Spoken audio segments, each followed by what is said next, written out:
آیت الکرسی کے معجزے۔ آیت الکرسی کی برکات۔ بہت ہی پیارا خوبصورت واقعہ آیت الکرسی کے متعلق۔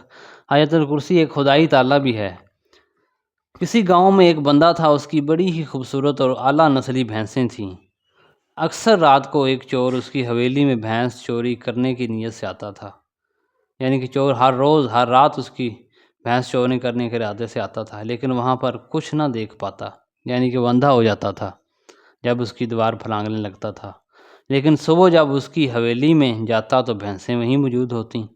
وہ یہ دیکھ کر بڑا حیران ہوتا، بہت پریشان ہوتا کہ رات کو کدھر چلی جاتی ہیں یہ بھینسیں۔ ایک دن اس چور نے بھینسوں کے مالک سے حیران ہو کر پوچھا، یار تمہاری بھینسیں بالکل محفوظ ہیں، چوری ہی نہیں ہوتی۔ گاؤں میں تو اکثر لوگوں کی چوریاں ہوتی ہیں، سنتے ہیں اسی کی چوری ہوگی، اس کی چوری ہوگی، لوگوں کے اکثر جانور چوری ہو جاتے ہیں، لوگ لے کر چلے جاتے ہیں، ڈاکو لے جاتے ہیں۔ تو یہ سن کر بھینسوں کے مالک نے اس کو جواب دیا اور کہا کہ میں آیت الکرسی پڑھ کر چاروں کونوں میں پھونک دیتا ہوں۔